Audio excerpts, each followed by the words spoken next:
नमो नमः। मैं डॉक्टर के L Meena, associate professor Sanskrit, राजकीय महाविद्यालय करौली।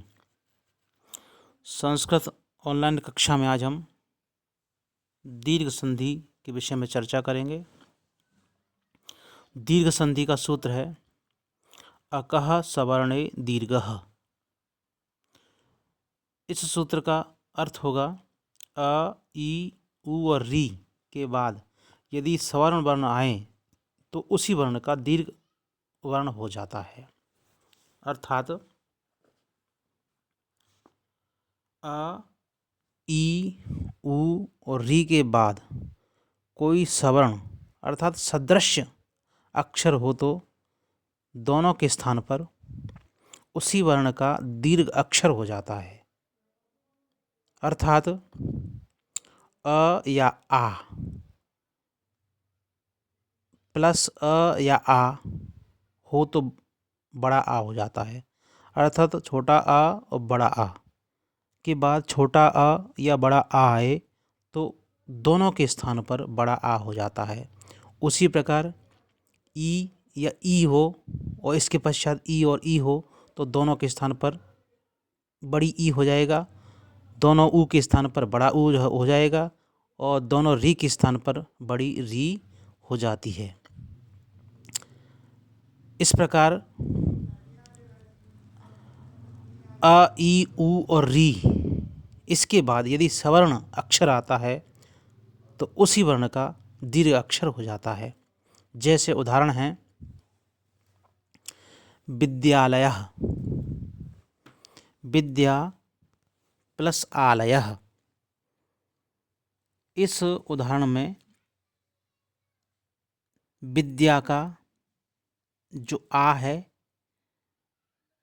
उसके बाद प्लस के बाद आलय का आ है तो दोनों आ मिलकर के बड़ा आ हो गए और रूप बना विद्यालयः। ई का उदाहरण है रवि प्लस इंद्र बराबर रविंद्रः।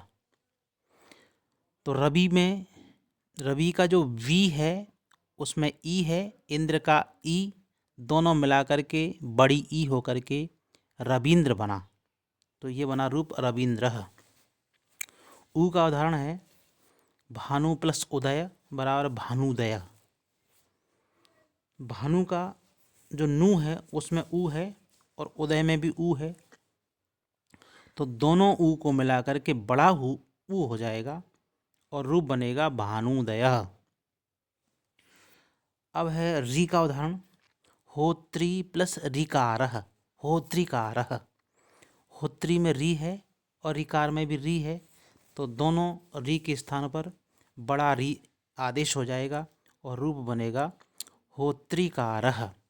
इस प्रकार से अ का उदाहरण दिया, सवर्ण ई का उदाहरण दिया, सवर्ण उ का उदाहरण दिया और सवर्ण री का उदाहरण दिया। इस प्रकार अ, ई, उ और री के बाद यदि सवर्ण अक्षर आ आए तो उसे सवर्ण दीर्घ हो जाता है। अर्थात अ के बाद अ ही होना चाहिए, ई के बाद ई ही होना चाहिए, छोटा और बड़ा ई हो सकता है आगे या पीछे कहीं भी। ऊ के बाद छोटा बड़ा ऊ ही होना चाहिए और री के बाद री ही होना चाहिए, वैसी को सवर्ण कहा जाएंगे, वो सवर्ण अक्षर वर्ण कहलाते हैं। उसे ही उसी वर्ण का दीर्घ अक्षर हो जाता है। इसके अन्य उदाहरण हैं हिमालयः, हिम प्लस आलयः। विद्यालय में विद्या का बड़ा आ और आलय का बड़ा आ है और विद्यालय बना। हिमालय में हिम में छोटा आ है और आलय में बड़ा है तो छोटा आ और बड़ा आ कर आ मिल करके भी बड़ा आ हो जाएगा तो रूप बनेगा हिमालयः, हिम प्लस आलयः। तथा प्लस अपि बराबर तथापि, या तथा में बड़ा है आ है और अपि में छोटा आ है तो चाहे पहले बड़ा आ हो या बाद में बड़ा हो, किसी प्रकार से अ और आ दोनों में से कोई सा हो सकता है, चाहे छोटा या बड़ा, उसको बड़ा आ ही होगा। जैसे तथा प्लस अपि बराबर तथापि बना है। शिष्ट प्लस आचारः, शिष्टाचारः।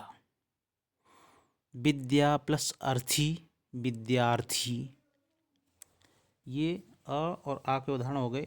अ और आ को मिलाकर के बड़ा आ हुआ है, उसके उदाहरण है। अब है ई के उदाहरण आते हैं।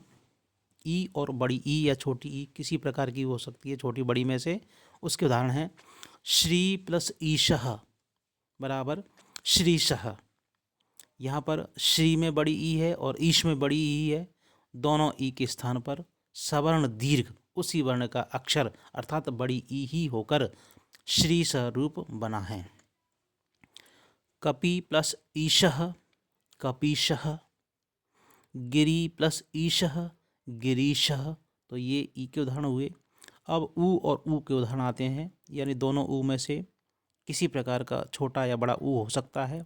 उसके उदाहरण हैं गुरु प्लस उपदेशः गुरुपदेशः। या गुरु का छोटा ऊ है और उपदेश का छोटा ऊ है।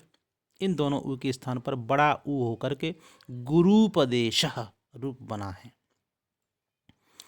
वधू प्लस उत्सवः वधूत्सवः। लघु प्लस ऊर्मी बराबर लघुर्मिः। ये ऊ के उदाहरण हो गए। अब है री के उदाहरण कि री के बाद री आने पर बड़ा री हो जाता है। इसका उदाहरण है मातृ प्लस ऋणम मातृणम। या मातृ का री है और ऋणम का भी री है, तो दोनों री को बड़ा री होकर के मातृणम रूप बना है। पितृ प्लस ऋणम बराबर पितृणम। या पितृ का री है और ऋणम का री है, दोनों री को मिलाकर के बड़ा री होकर पितृणम रूप बना है। इससे यह स्पष्ट होता है कि यदि अका सवर्णे दीर्घ सूत्र के माध्यम से दीर्घ संधि में अक जो प्रत्याहार है, अक प्रत्याहार के अंतर्गत अ ई उ री और री आते हैं। री को यहाँ दिया नहीं है उदाहरण इसके।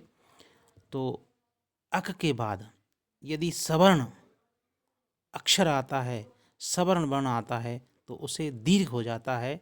इस जैसे यहाँ पर बताया है अ ई उ और री के बाद सवर्ण दीर्घ जो उक्त उदाहरण बताया उसमें आए हैं।